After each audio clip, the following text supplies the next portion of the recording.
Hi parents, welcome back to my channel. My name is Sarah in case you were new, and today I am going to show you some activities that you can do with your young child to help with their fine and gross motor skills.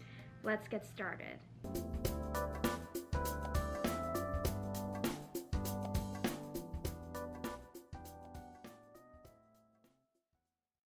The first activity I have is for older kids, probably around like 3, 4, depending on their development, and it's about tying shoes. Now you're probably saying to yourself, oh, my child's not even close to ready to tying their shoes, but that's okay.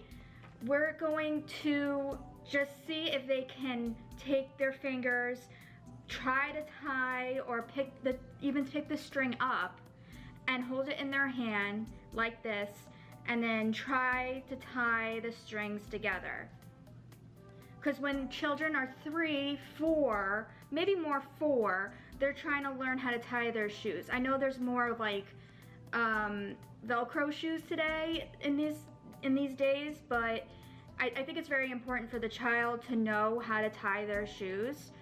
Also, you're probably wondering how I laced the shoe. I did do a clip of how I did it, and I will show you now.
I hope that clip was very informative and it showed you how to do it. If your kid is older, like 4, older 5 maybe, you can have them lace the shoe completely and they can tie it. And also, I would have your child try to take the laces off, like pull it, try to get it through the holes, and without asking for help, you know? I have 2 shoes here. They can learn about tying their shoes. You can learn about left and right. A lot of activities can be done with this. Obviously, you could do color shoes if you want your child to pick the color, like blue, red, whatever. That would probably be great. They'd be more interested in it. I just have white because it's me doing it, and it doesn't really matter. So the next activity I have is for a child younger. Younger like 3, 2, and this activity, you need a bucket. All right, so this is the bucket. You will need toys or like cotton balls. I don't happen to have cotton balls today. I do happen to have these. They're from a game that we have here.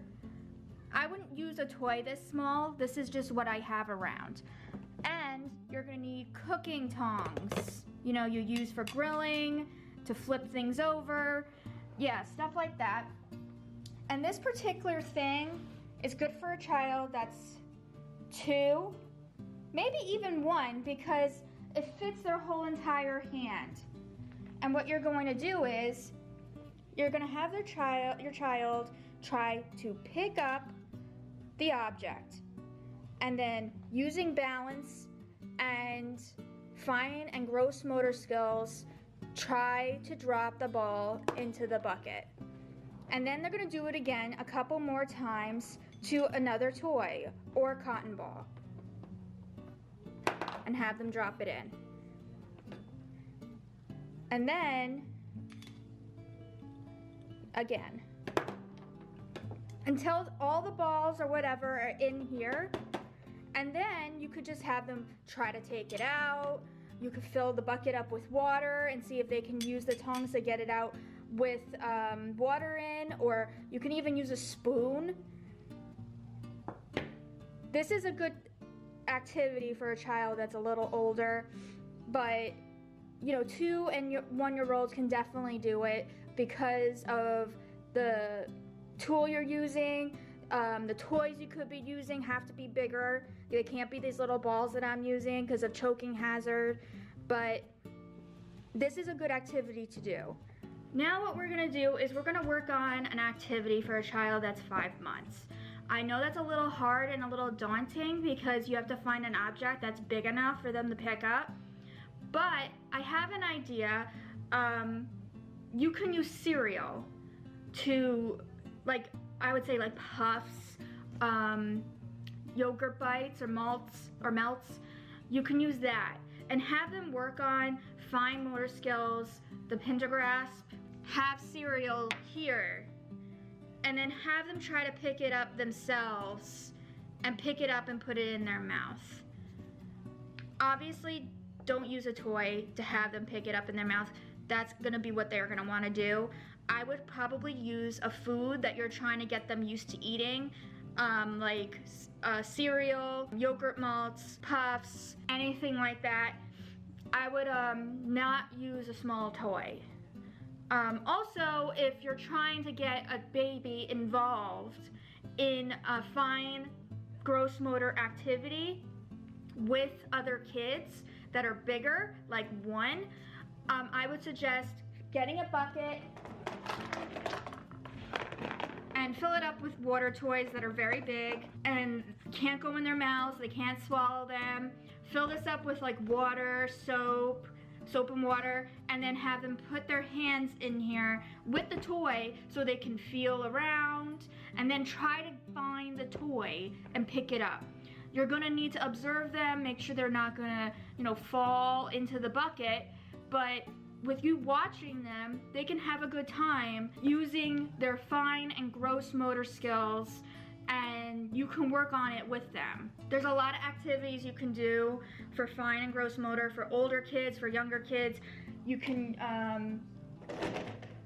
make your own crayon dispenser using like an old container you have that you're no longer using, and put holes in it, color it the color of the crayons, and have them put the crayons in the right color holes. And that would be for like kids that are older, like I would say 4, 3 maybe, because they're learning their colors, they're trying to figure it out. Also, their balance and their fine motor skills are more intact than say like a 2-year-old, 1-year-old, or even an infant. An infant, you don't really want them touching a crayon or anything like that, because that's just gonna end up in their mouth. Let's be serious about that. So other than that, that's what I have for you today, all about fine and gross motor skills. This is my first video for a whole series for parents, and it's called the Parent's Guide of how to do different activities for different things, like fine motor skills like we did today, tummy time, finding that right crayon for your young child to hold when they're trying to write their name, because that could be a little daunting and scary. What toys to buy for your child when they're little and you don't know what they should have, what they should have, all that stuff. Until then, I appreciate you guys watching me and all who have subscribed so far, and I will see you next time. Stay super.